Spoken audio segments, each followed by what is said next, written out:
Welcome to the Productivity Podcast. Today we're going to be looking at productivity in the music industry. I think this is going to be a really interesting one. Ryan Edwards is joining us, who's the CEO and founder of Odoo. Hi, Ryan. Hi, Simon. How are you? You well? Yes, very well, thank you. As I started off in the intro, I think this is going to be fascinating because when we first met in terms of talking about Odoo, my mind was blown in terms of the issues that are out there of royalty collection and all that kind of stuff I'd never considered when I was walking around a shop humming to my favourite tune thinking, they must be making a fortune from this. But without stealing the thunder, we'll get into that in this podcast. So Ryan, we've known each other for a while now in previous lives outside of what you do currently. So it'd be good for people listening if you can tell us a bit about yourself, what you've done historically and how you got to the position you are today. Yeah, of course. My career path, I like to think is eclectic and interesting. In my teens, I grew up in the West Midlands in a working class town called Stourbridge, one of the Wolverhampton suburbs. And, I think like most young lads, I dreamed of being two things, a professional footballer and or a musician. Wasn't good enough at football, wasn't tall enough actually. I'm not very big and tall, but the music was always the real passion for me. And in my late teens, I signed a record deal with my friends who was in a band. We signed a record deal. We got to tour the world. We got to open for some of our heroes like the Killers and R.E.M. and the Charlatans. It was an amazing experience. And we actually had a top 10 single as well, which was pretty exciting and pretty fun thing to happen in life. And like so many stories in the music industry, it wasn't meant to be. We kind of dropped after that first single, and off I went. And I always joke. I got back home. Our final gig was in Austria at Salzburg racetrack. And I flew home that night and kind of sat home in my flat and went, right, what do I do? What do I do with my life? It was all planned to be in. A musician. I'm like 20 years old. I'm definitely not going to make the football dream now. What do I do? And the next morning I went to my local high street and I literally knocked on shop doors and said to store managers, will you take pity on me? Will you give me a job? And there was no design of going into retail or anything like that. But there was an amazing man called David Norman who said yes. He was the manager at the local car phone warehouse. And he said, look, come in on Saturday. I think the day was Thursday. So come in on Saturday, and if you sell 2 phones, I'll give you a job. And I went in. I think I sold 5, and the rest was history. I spent the next 7 years of my career at Carphone Warehouse. I went from a part-time person to full-time to assistant manager, store manager, department manager, and right up through the chain with that amazing business. And then really the kind of the next great passion which has formed the last really 7 or 8 years of my career is technology. Even when I was playing music, I was always obsessed with technology, be it a drum machine or when we were in the studio and all those kind of bits of fusing it all together. And I moved to London in the early 2010s and got a job with an app development business, and it was just at the explosion of apps. I think the iPhone 3G had just come out, the App Store had just been released, and it was at the point where all these big corporate businesses needed apps building. I worked for a business called Grapple Mobile, which was eventually sold to Monetize Group, and I always like to think we were one of the first app development houses really in Europe. That a big business like a bank, we made the Lloyds TSB app, we made the Santander app, we made apps for FIFA, could really go to and say, okay, we have a procurement process. We need to understand, are you PCI compliant? Are you an actual business rather than contracting a kid in a bedroom? And that's how it went. And then through my time at Grapple, spent a few years there, and as the exit went through into Monetize, I was headhunted by Visa, moved to Visa and headed up digital and data services for them in a European role.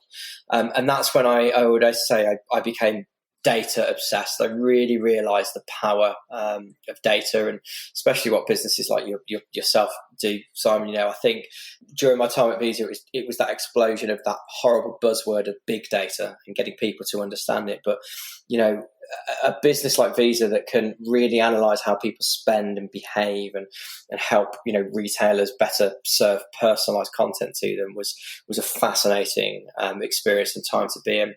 And then immediately before Odoo, I was at a fintech business which actually worked very closely with Visa. That's how I met the fintech business. It's a very early stage employee with them. We raised a lot of money in that business, and it was a business called Bink, and we were linking payments and loyalty cards to remove the friction from the shopper, and that's something where I always think productivity really came to mind. I understood the power and the reason that, if you cut and understood data the right way of how important it was.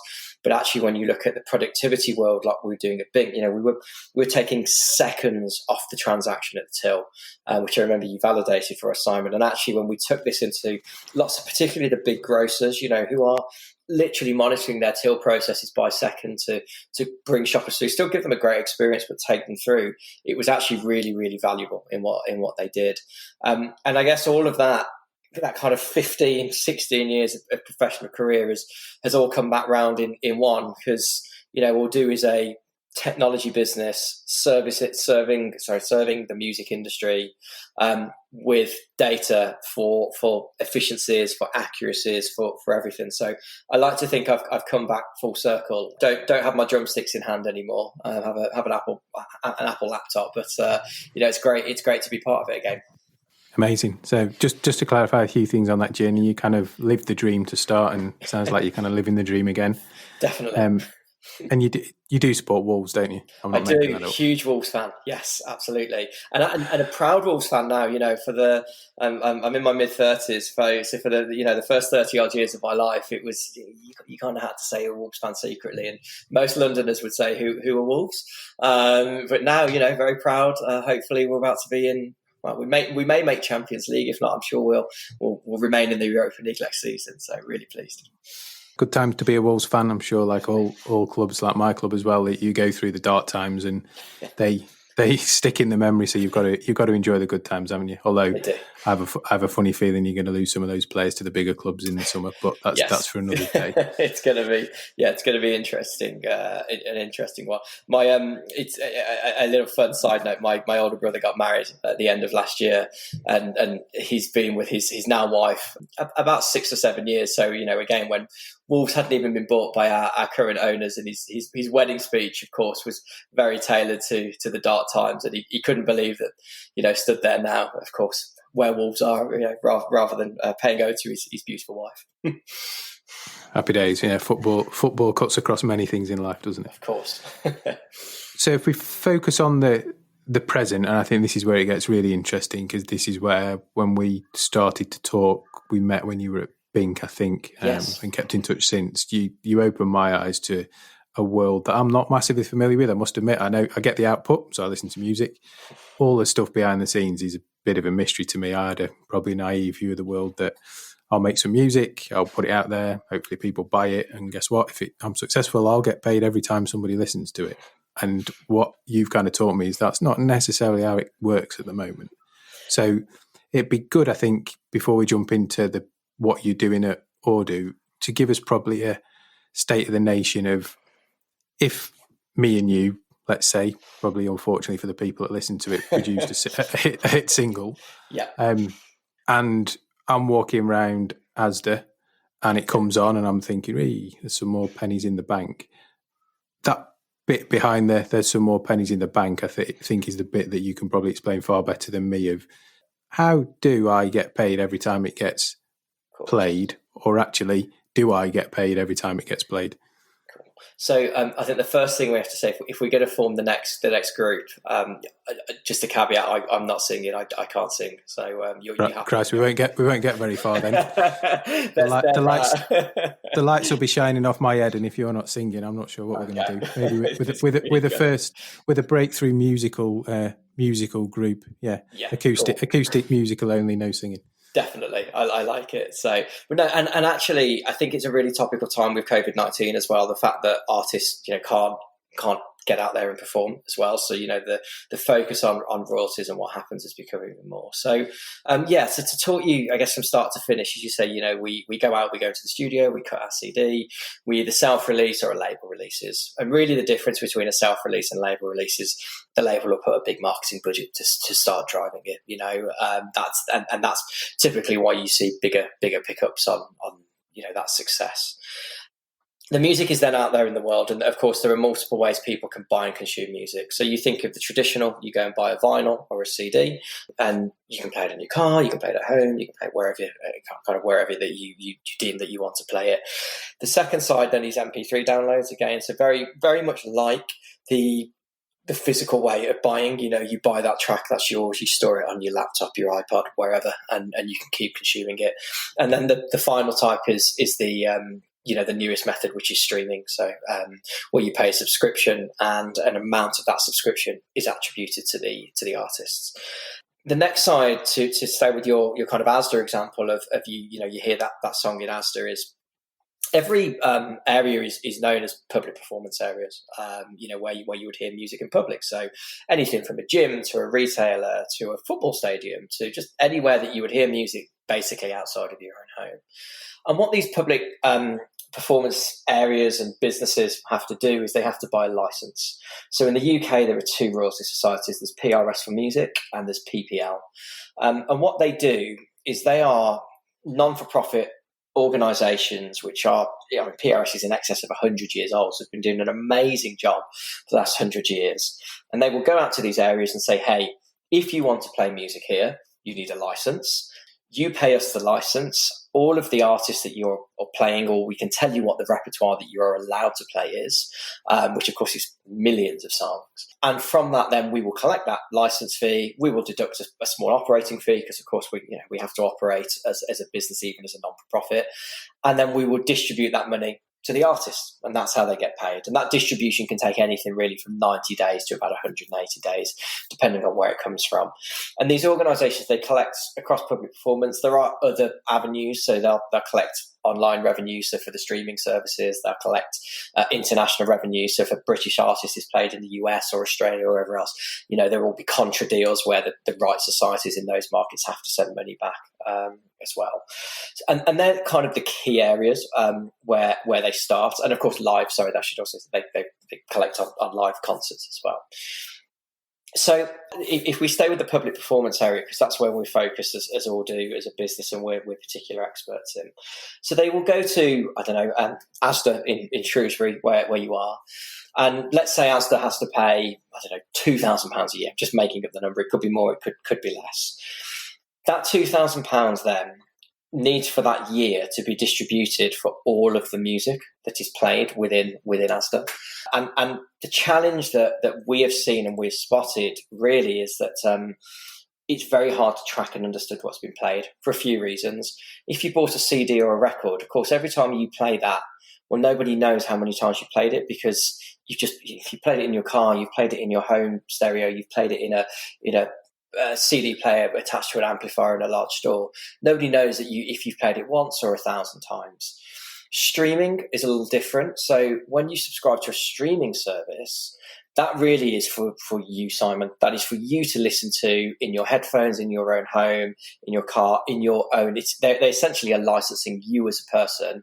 You shouldn't be going and playing it at your local disco or broadcasting it in a public area. That's not what that license is for. It's for you in your own environment. So the challenge that we're seeing here is that you've got unknown media sources like CDs and records being played out there, of course, which has always been a historic challenge to play, or you've got a misunderstanding of the rights to streaming. And I won't bore everybody with the whole mechanical royalty rights and who owns what and what has to go where. But if that is played, let's say, the store manager in said Asda just decides to plug his personal iPhone or iPod in, actually, they shouldn't be doing that. Now, the music industry has, for a long time, kind of had to accept it, because there's no way to enforce it on hundreds of thousands of premises, if not millions around the world. And what they've tried to do, and what they do is that pot of money that needs to go out to artists, they distribute it on statistical analysis. So they will go out to a few hundred venues in the UK, that they'll have profile that say, well, here's a big gym, here's a small gym, here's a medium sized, same with retailers, same with coffee shops, all those kind of bits. And they will monitor what's been played, or they will, and when I say monitor, somebody will stand there, with a clipboard and capture it. They will also write to some of the licensees and say, can you tell us what's been played? Here's a spreadsheet to fill out so we can capture that as well. And then all of that data goes into this statistical analysis pot, and the money is distributed on that. And it's a topical week as well, on top of everything going on with COVID-19. So PRS in the UK actually made their distribution this week, and the number was in excess of £130 million for the last 90 days. So this is serious amounts of money that's being distributed to artists who, particularly now more than ever, need that royalty stream to make a living. And it is genuinely distributed on statistical analysis. Where we believe things should go, and what we've done with our technology is actually you should capture all data about what's been played. We've gone away in the energy world. You're no longer paying your electricity, gas, or water based on an estimate. You pay it on a smart meter based on the exact consumption. So we do the exact same in music. And that statistical analysis clearly is only as good as the spreadsheet that somebody fills in or what's being played at the time. But I assume from a probability point of view, if I'm a bigger artist with a bigger back catalogue of songs, from a probability point of view, I'm going to get paid or have a bigger slice of the pie than if I was a one-hit wonder, or had one album that was amazing and then nothing else. Exactly. So it feels like the rich may get rich and the poor may get poorer. Yeah, exactly. That statistical analysis pot, there are so many factors. There are the people capturing it, there are the spreadsheets that are coming in, and there's millions of lines of data. It's not small amounts of analysis.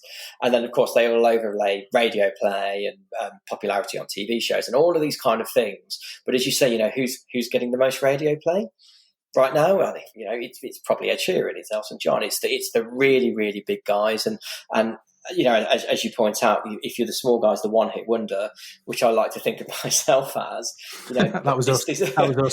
That was me and you in another life. It was, that was our band. The No Directions, we'll call us. But this whole idea and this whole business came about because actually I heard my song in a department store on Oxford Street. I heard it played in a football stadium, unfortunately not mine, not my team's, but and I heard it in a couple of coffee shops, and I kept hearing it, and every time my statement came through with my royalties, those performances weren't on there, they weren't on royalty lines, so I never understood it, and B, my royalty statement seemed to diminish more, and it's really hard to understand to know where your music is and isn't being consumed, and particularly historically as well. The great thing about streaming and Spotify, I know they give some amazing reports where they'll even look at geolocation, so they'll be able to say, right, this is the kind of music that's being played in Liverpool or Manchester or Sydney or wherever else it is. And actually, when you come to the offline world, what's happening in the public performance area, there's very, very little known. In fact, it's almost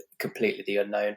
And when you look at this on a global scale, it's $55 billion a year that's being distributed. So, this is serious amounts of cash. And we just find it kind of crazy that I guess nobody before us has really come along and really attempted to solve this challenge. Big sums of money at play, and it's only going to take a small percentage to be inaccurate or wrong, and clearly there'll be some beneficiaries from that. But if I'm one of the smaller artists, that's my lifeblood, my bread and butter that I'm kind of not getting, and I can't get to the data to understand why not. I suppose was the revelation that you had when you saw the information. Yeah, exactly. And I think, again, the large to small artists, when you go on tour as a big artist, you have a crew, you have a tour manager, you have people who are submitting your set list to make sure your royalties are based on live performance. If you're, doing a small gig in a small venue, a couple of hundred people, you've got to do all your unloading, all your setup, all your own sound checks. At the end of the night, you've got to do all your pack down. The last thing on your mind really is to open a laptop and think, right, I need to log my set list, and I need to click what in the music world they have the equivalent in the book world of an IS. They call it an ISRC, International Standing Recording Code, and a writing code as well. And of course, in the book world, we'll all know ISBNs as well. And of course, you've got to go and tag all these things. It's a lot of effort for artists to do, and also artists by their nature, by what I'm calling them as artists, are creative. They're not the people who are, historically that astute at being commercial and running businesses in a really respectful way. And I was the same. When I was an artist, the last thing I was thinking about was accountancy and who was finding my spreadsheets or anything like that. It was kind of like, right, as long as I get paid at the end of the month and I can eat, that was all I cared about. And I think, the apps and the digital world has changed all of this, and it's making it much easier. And that's exactly what we're there to support. So there's a big problem. You've seen it firsthand. You're in that problem and either getting the benefit or not. So you founded Odoo to fix the problem. So how are you going to fix it? What things have you been working on and thinking about to do? I've seen some of it, but I won't steal the thunder. Of course. So I started with in a few different ways with a few different ideas. I'd seen technologies like Shazam, which I think is amazing. I love the Shazam story, that the idea of Shazam was for pub quizzes. That was where they started.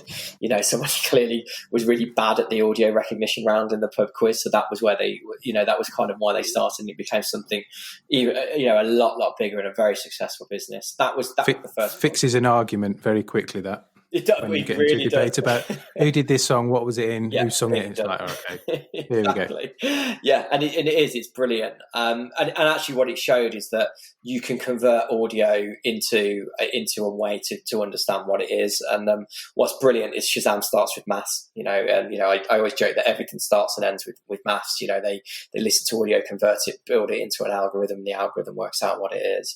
So that was the first kind of point of call to really understand how that sector, how algorithms are evolving. The second piece then was hardware. So to capture and understand the music, you've essentially got to have a microphone in a location to really understand, or a line into the amplifier, a bit like a headphone jack socket. So I looked at all the smart speakers. I bought every smart speaker and took them apart to really understand what was going on in there, how many microphones, what the proximity was, were they in a circular pattern, a square pattern, all those kind of bits. And then, of course, how you report it, how you build dashboards, and the technology world is really being unlocked by anything in what I would describe as a platform play. And anybody who can have a platform that crunches and displays data in a really tangible way was really important. And actually, the eureka moment came to me was I'd taken apart a couple of the smart devices, and my daughter was born in March 2019, and we were kind of getting her nursery bedroom ready, and we bought a nightlight for her, and it was this like round little circular nightlight. And I looked at it and we went, oh my gosh, if we could build that, it kind of looks like a smart meter in the energy world. And if we put that into every public performance area, then we could just monitor. And if we could monitor it, then we can report back and we know what's going on, and the societies can make distribution and everything. And it kind of the wheels got spinning. And then the next thing I looked at was, of course, changes in law. So, the big thing for me was GDPR, particularly coming from a fintech world or that space for the last few years. The big thing with Shazam is it's permission led. So if anybody wants to bore themselves like I did, I read, the full terms and conditions and privacy policy. And of course, what happens is, when you open the Shazam app, you hit listen, and it goes out and it listens to that audio, and it sends the audio back to their servers, and it works it out that way. And they can store a copy of that audio file for their future learning. Well, if I'm putting essentially a microphone-led device into every public performer, every retailer in the country and gym and more, the last thing I want to do is listening to people's private conversations. Because I'm not interested, as interesting as some of them may be and as boring as some of them may be. It's not a space we want to be in as a business. And then the second one was actually just it's private. It's got to be locked down. It's got to be really easy. And also we've got to transfer a lot of data. So we've got to compress and find a way to do it. So the way that we've architected our technology is that the device in the location will capture the audio, clean up all the background noise, all the voices, everything that's going on, pinpoint the music, and then we create what we call a digital fingerprint. So it takes that music into a fingerprint and it transmits that very, very tiny fingerprint, which is like less than a kilobyte, to our platform. And then our platform has millions of songs in a library, and it matches the fingerprints. So at no point do we capture, store, or send audio. It was about being safe, secure, and being able to report accurately as well. And that's kind of it. So we have what we call an audio meter, really small piece of hardware. If anybody's got kids and they know what a nightlight is, it's that kind of size. And then we have, this platform which has millions and millions of songs ingested in it, that matches all the music, tags it, works out the location that it was played in, the time. We put all of those kind of tags of data in, and then we were actually due to launch here in the UK just before lockdown kicked in. So we've had to slightly delay that, but by the end of the year, these will start going out to venues across the UK and then in other territories around the world, and we will start to be able to collect that audio recognition data and start to pass it back to the societies so they can make distribution what I would describe as more accurate and more fair for everybody. It's interesting because as clearly you've described some of those challenges you've had to overcome. So there's the ease of install. Yep. So, if this is going to be global, you can't have a need for it to be a big install with lots of cabling and wires and people having to go out, and if it breaks down, somebody has to replace it. So that infrastructure bit, I think, is really interesting. Yep. The filtering bit must have been a real challenge. So how do you strip out everything and get to the music? Yep. But then I suppose on the other side, every day there's more music being deployed.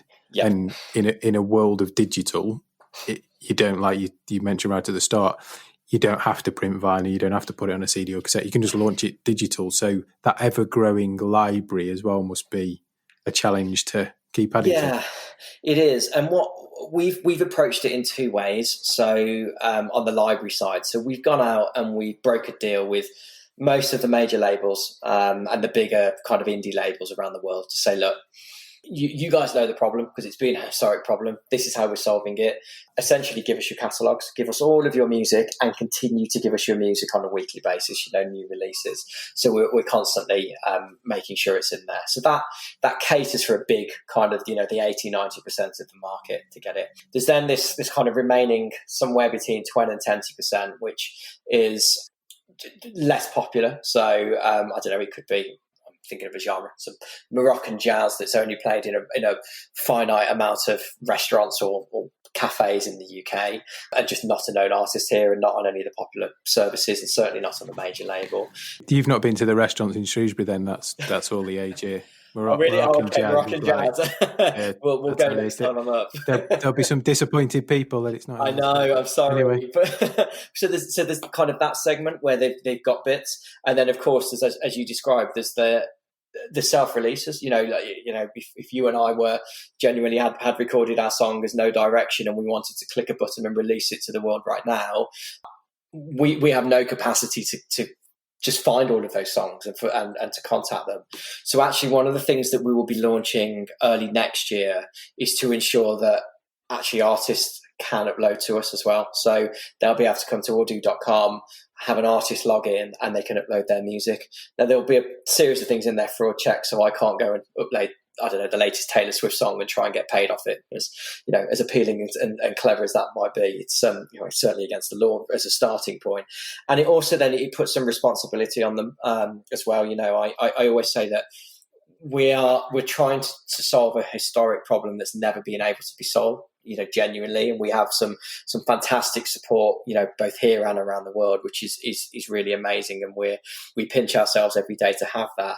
But my biggest nightmare is that I start getting emails and messages from artists saying, I'm not getting paid, you're not recognise me, and at least I can then turn around and say, well, guys, you didn't give it us. If you don't tell us what it is and you don't give us a copy, well, I'm really sorry. We can't, we can't guess this. We can't guess every song that's going to be written for the next 10 to 15, 20 or however many years it is. You've got to, it's your responsibility to make sure that we have a copy. We've got as much as we can, but we don't have infinite resource to go and stand in every venue, because if we did, we wouldn't be solving it with technology anyway.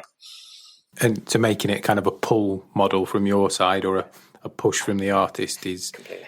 Yeah, it's the right thing to do. Isn't it? You're solving the long-standing issue, but they've got to have part of the deal to complete the picture for you. It's Yeah, it's interesting. It still blows my mind when every time you describe it that that's how it works. I never ever in a conscious thought would have thought it had been divvied up that way, I suppose. But then on the other hand, tech is what it's been over the last X hundreds of years. So there was probably not another way to do it until we're here now. So no, and I always, one of my non-exec directors in Odoo is Greg Gormley, who was actually my boss at Bink. So he was one of the co-founders of that business, and I remember we'd just been through a very large funding round at Bink with a really, really big name that had invested some money, and we were kind of out having a mini celebration, a few drinks, and I was kind of hitting the 3-year mark, and he said to me, well, what's next? And joked. He said, do you want my job? And I said to him, look, I said, I love Bink. It was an incredible business to be a part of. I think I was 5th into the business when I left, in excess of 100. And I said to him, look, I've kind of got this idea, and I've been thinking about it, and I've done some really research, and described the problem as we have over the last, I don't know, kind of 20 minutes or so, and told him, and he said, he's an accountant by trade, and he said to me, can't be right. He said, it can't be right. He said, if it is right, he said, I think you've got the next unicorn. But he said, it can't be. He said, I almost don't believe you. He said, you're missing the point here completely and utterly. And the story goes, and I woke up the next morning, 6:30, like I do most days, and I got 50 WhatsApp messages from Greg saying, I couldn't stop thinking about what you said. I've been reading on the internet all night. You've got to do this. You're absolutely spot on. You're correct. This business is all go. I'll invest. Let's get going. And I remember, I think I replied saying, so are you sacking me, or are you investing in me? And it is. And I guess for everybody outside of the music industry, you just assume it works, right? Just and that's the same in any industry. It's the same in all the efficiency things that you do in retail or anything. Yeah. You just, as a consumer, you just assume it works because it does. And actually, as I said, Greg then went on, made his investment, has been an amazing support in the business by joining the board and just helping me everything from creating, running and scaling the team as we have done over the past 18 months. He always jokes, that he is the epitome of the music consumer, has his Spotify playlist, doesn't really ever think about anything else.